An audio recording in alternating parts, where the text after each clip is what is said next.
Resultados da reforma. Ainda temos um tempinho, vamos tentar falar mais um pouquinho. Resultados da reforma. 3 palavras. 3 palavras. Divisão, reforma e avivamento. Vamos falar primeiro de divisão. É claro que a reforma protestante trouxe divisão na igreja ocidental. Isso aí é claro e evidente. A cristandade estava dividida. E dividida de várias formas. Começando pelo norte protestante e o sul católico. Isso é bem claro na Europa, você vê bem isso. O norte é protestante e o sul é católico. Não sei porquê, na providência de Deus era assim que era para ser. E não só houve divisão entre católicos e protestantes, mas houve divisão desde o início dentro do próprio protestantismo, infelizmente. Vocês lembram que nós falamos no domingo passado do encontro de Zwinglio com Lutero em Marburg, certo? Em que eles não se entenderam, Lutero bateu na mesa, e quando Lutero bate na mesa não tem mais conversa. Né? O homem é complicado. Apesar do Melanchthon sempre querer unir os protestantes, né? E o Calvino também. O Calvino tentou por um tempo, depois ele viu que não tinha mais jeito também. Ele nunca acreditou que ia dar para unir católicos com protestantes, porque era inviável. Mas entre os protestantes, o Calvino também queria ver união. Então, na verdade, 3 grandes divisões no protestantismo. Podemos aí ter 90% dos protestantes estão aí. Os outros 10% você vai ter dentro de grupos radicais, né? Anabatistas, grupos menores, certo? Mas os grandes grupos são os luteranos, os reformados e os anglicanos. Esses reformados aparecem em vários lugares. Em Genebra é reformado, em Zurique é reformado, você tem os huguenotes na França, que são perseguidos, mas são reformados também. Os holandeses, né? Lá também, igreja reformada. Então, reformados é uma coisa que pega mais países, né? Os luteranos pegam mais em torno da Alemanha. Não só a Alemanha, mas também aqueles outros países que tem ali, Boêmia, Morávia, na época, né? Vamos falar um pouquinho da França, acho que é interessante, para não deixar de fora os huguenotes. Acho que a gente pode aproveitar aqui e falar um pouco sobre isso.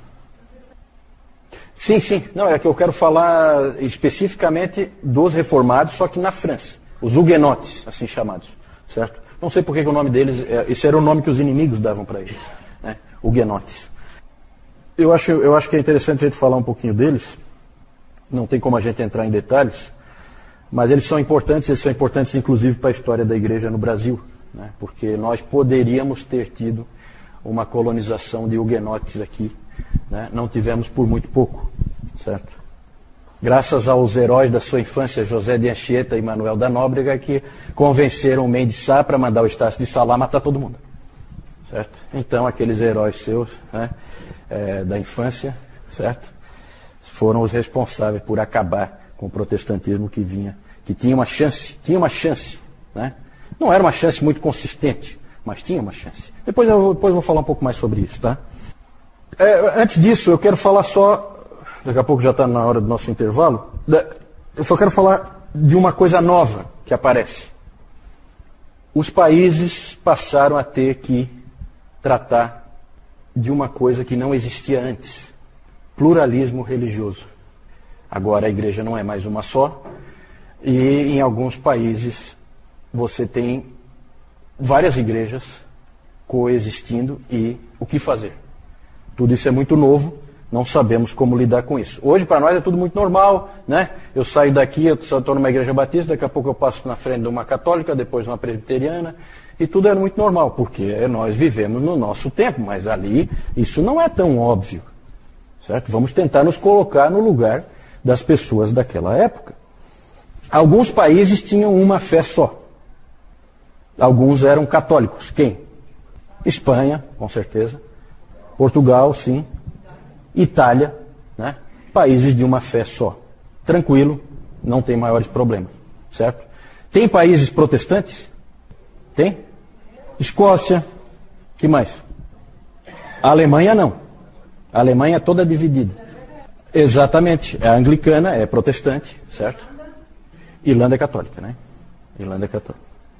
França não, França tem problema. França é confusão. É exatamente aí que a gente queria chegar. Os que tiveram que lidar com a encrenca. Quais são? Eu não sei, eu acho que aqueles países ali, eles faziam parte, alguns faziam parte do Império Russo, e aí não é a Igreja Ocidental, é a Igreja Oriental. Alguns faziam parte do Santo Império Romano, né? Porque não adianta a gente falar agora em Alemanha, não tem Alemanha, não existe Alemanha, existe Santo Império Romano, certo? Norte da África é islamismo, né? Tudo. Desde lá do século VII, tudo islamismo, né? Até hoje lá são os piores países que tem, tudo tomado por muçulmanos, tudo ali. Grécia, boa pergunta, não sei como é que era na Grécia. Claro, a Igreja Ortodoxa, claro, é a Igreja Oriental, por isso que não entra aqui nessa, né? É a Igreja Oriental, com certeza. Obrigado, Deb, isso mesmo. No Império, a coisa só foi resolvida com a Paz de Augsburgo, de 1555. Foi assinado um acordo, o acordo era mais ou menos o seguinte, para simplificar, certo? Porque o Santo Império Romano é formado de vários reinos, certo? Pequenos reinos ali, como a Saxônia, por exemplo, nós falamos da Saxônia. E a Paz de Augsburgo foi o seguinte, para não dar rolo, cada região assume a religião do seu rei.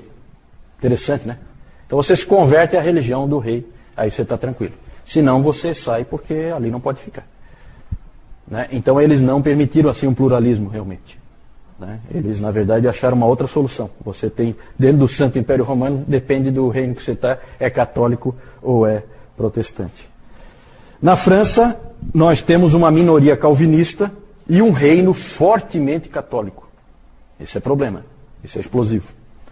Por isso houve forte perseguição aos huguenotes. O Calvino incentivava muito a reforma na França. Ele mandava jovens para lá, depois de treinados na Academia de Genebra. Preparava e mandava os caras para lá. É muito interessante, tem as cartas, né? As cartas de Calvino aos 5 prisioneiros de Lyon. São cartas muito bonitas do Calvino incentivando aqueles rapazes que estavam presos por causa da sua fé em Lyon. Um trecho. Já que foi da vontade de Deus usá-los até a morte, na manutenção da sua luta, Ele fortalecerá as mãos de vocês na batalha e não permitirá que nenhuma gota do sangue de vocês seja derramada em vão. Então são 5 homens preparados para morrer. O próprio Calvino sabe que não tem jeito, vão morrer, certo? O Calvino sempre dizia que a reforma não se faz com revolução, não se faz com armas. A reforma se faz com lágrimas e sangue. E oração. E oração. Esqueci da oração. Oração ele colocava. Lágrimas e orações são nossas armas. Mas houve pessoas, como John Knox na Escócia, que pegaram em armas sim. E na França acabaram pegando em armas também. Certo? E ficaram, na verdade, eles tinham um grande trunfo, que era o almirante Coligny, Gaspar de Coligny, que se converteu ao protestantismo. E esse sujeito era um sujeito importante, poderoso, que tinha condições de fazer diferença. E aí houve conflito entre católicos e protestantes. E o Gaspar, eu não vou entrar em detalhes, o Gaspar de Coligny sofreu um atentado na noite anterior, à noite de São Bartolomeu, o dia de São Bartolomeu. E no dia de São Bartolomeu houve uma coisa arquitetada, um tipo de armadilha, porque, não tem como entrar em detalhe, mas o Henrique de Navarra, que era protestante, Navarra era um reino da Espanha, e ele era protestante, esse Henrique de Navarra, por causa dos casamentos ali, o cara vem de um outro lugar e acaba, sabe? E esse Henrique de Navarra se casou em Paris, então tinha muitos protestantes em Paris naquele dia, por causa do casamento desse futuro rei da França. Ele não era ainda rei da França, ele era rei de Navarra, futuro rei da França, certo? Inclusive um trairão, né? Porque depois a hora que ele se tornou rei da França, daí se converteu ao catolicismo, né? Tem a famosa frase, Paris bem vale uma missa, né? O que é isso, né? Que frase é essa, certo? Mas é aquela coisa, político você nunca pode confiar, né? Quando foi interessante se tornar católico, ele se tornou. Mas eu não quero entrar nesse detalhe. O Henrique de Navarra estava se casando. E aí Paris estava cheio de protestantes por causa do casamento dele. O que aconteceu? Os católicos aproveitaram e foi um verdadeiro massacre que aconteceu ali, que é o famoso massacre da noite de São Bartolomeu, em que morreram milhares de protestantes em um único dia em Paris e por toda a França, 24 de agosto de 1572. Em 1598 foi proclamado o Edito de Nantes, 1598, então são 1572, 98, são 26 anos, isso, 26 anos. 26 anos depois foi publicado o Edito de Nantes, proclamado o Edito de Nantes, dando liberdade religiosa, desde que ficassem em guetos segregados, os protestantes, certo? Então, na verdade, passou a ser um reino dentro do reino, né? Um reino pobre, porque você fica isolado, você é marginalizado, né? Mas foi isso que fez, na verdade, o Henrique de Navarra, aquele lá, né? Ele providenciou para que o Edito de Nantes fosse publicado, certo? Porque ele tinha simpatia pelos protestantes, porque um dia ele foi um deles, né? Não era mais, mas... O Edito de Nantes durou uns 100 anos e aí a perseguição recomeçou e desta vez os huguenotes tiveram que fugir. Na França, o protestantismo não vingou. Na verdade, na França não vingou nada no fim das contas, certo? Porque depois foi o berço do iluminismo e aí Deus é um Deus que é o grande arquiteto do universo, que foi embora, deu corda no relógio e sumiu, e é assim que é a mentalidade do francês, né? Então, só para terminar, então, aqui essa parte que eu estou falando de divisão, e aí nós vamos sair, houve guerra também dos Países Baixos com a Espanha. E nessa guerra acabou, então, havendo um acordo no final, em 1607, o norte protestante passou a se chamar, nesse acordo, 1607, Países Baixos, certo? Localize-se, Espanha atacou e tal, o norte protestante passou a se chamar Holanda, muito bom, e o sul católico passou a se chamar Bélgica, exatamente, muito bom, é isso aí, Bélgica e Holanda. Houve um acordo, e aí porque houve guerra entre protestantes e católicos ali, e aí aquela coisa, vamos parar com a guerra? Vamos, então vocês aqui protestantes, vocês ficam com essa parte aqui para o norte, e nós ficamos com essa parte aqui para o sul, nós católicos. Então sabe esses acordos assim? Não necessariamente, né? Na verdade, tem gente que acaba se adaptando, né? Mas com certeza tem gente que se muda, claro. Vou para um lugar onde é melhor para mim, né? E muita gente é como o vigário de Bray, né? O que estiver valendo, eu estou nessa. Para mim, tanto faz. Todos os caminhos levam a Deus, né? Esse é o pensamento. A Suíça é cantões, né? A Suíça não era um país, até hoje não é, até hoje é um país esquisito, né? Com um monte de língua diferente, né? Porque, na verdade, como a gente viu, você tem cantões que são regiões independentes, tipo de principados, assim, mais ou menos como é hoje Luxemburgo, né? Regiões pequenas ali em que basicamente é uma cidade com alguma coisa em volta para você pôr lá uma cabeça de gado, alguma coisa, né? Mas é uma coisa assim, né? É simples.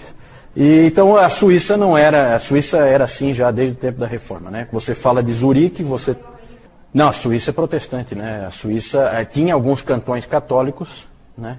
Mas acabou o protestantismo prevalecendo, né? Sim. Porque os huguenotes, como eu disse, eles fugiram, né? Para vários lugares. Inclusive alguns foram para a América, se espalharam, né? Mas foram muitos, com certeza, para a Suíça.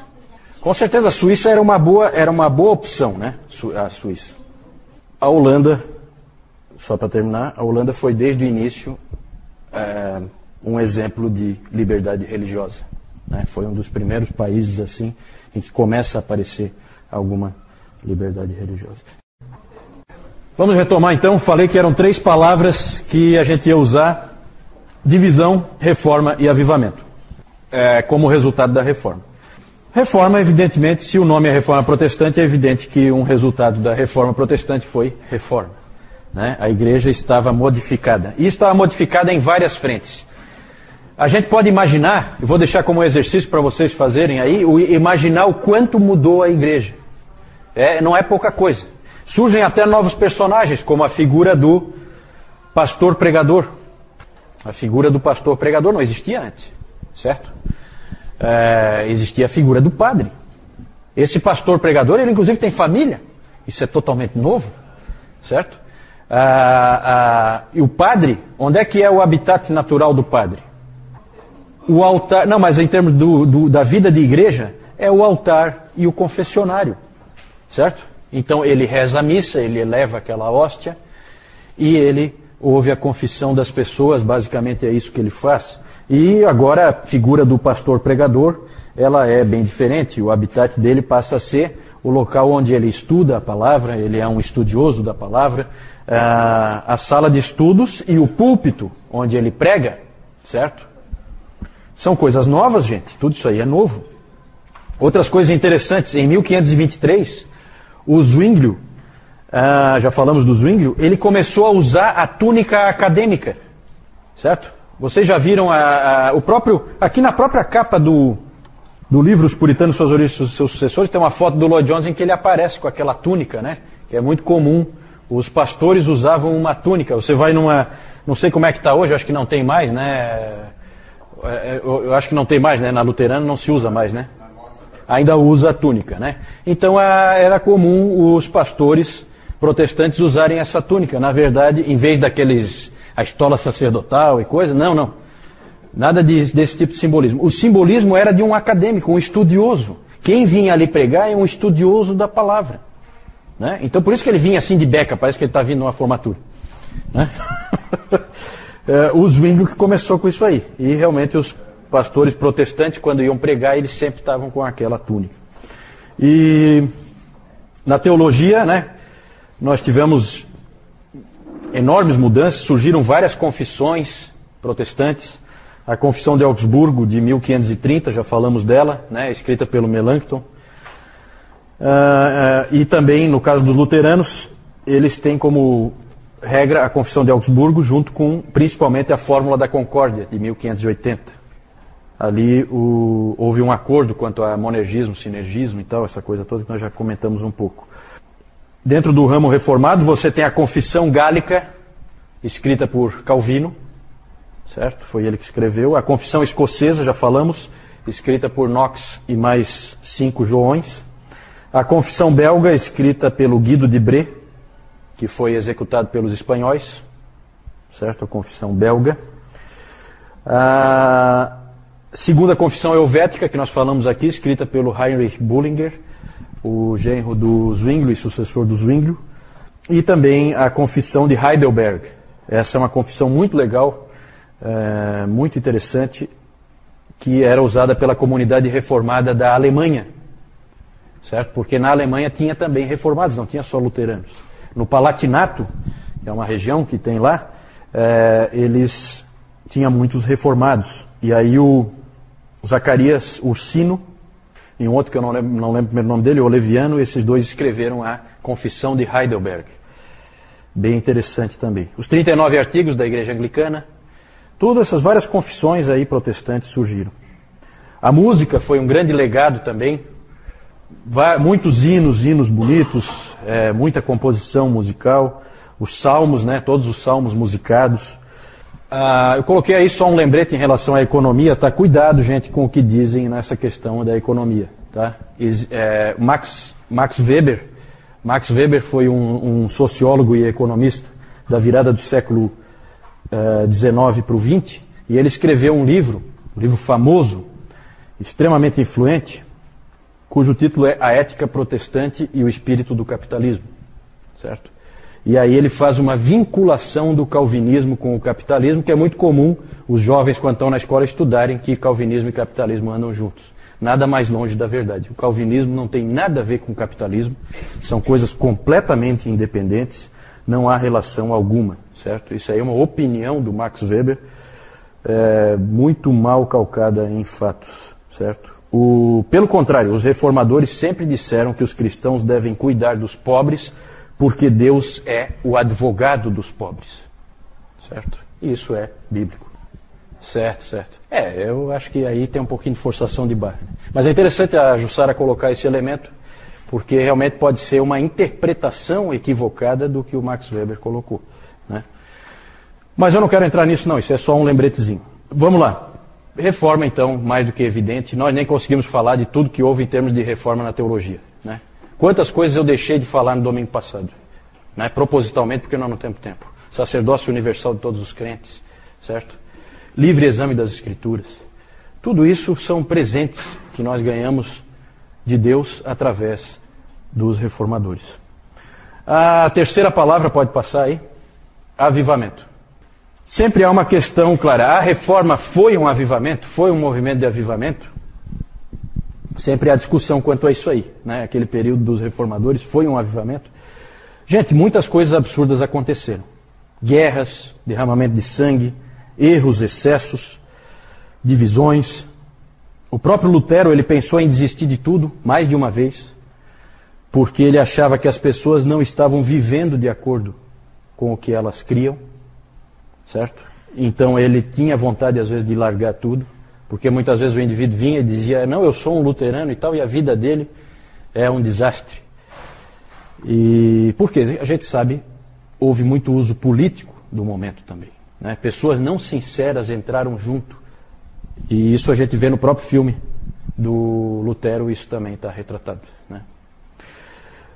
Mas até os católicos reconhecem que ocorreram transformações na vida e na espiritualidade das pessoas. Eu acho que até a própria igreja, como nós vimos, a própria igreja católica romana foi afetada, certo? Até ela melhorou depois da reforma protestante.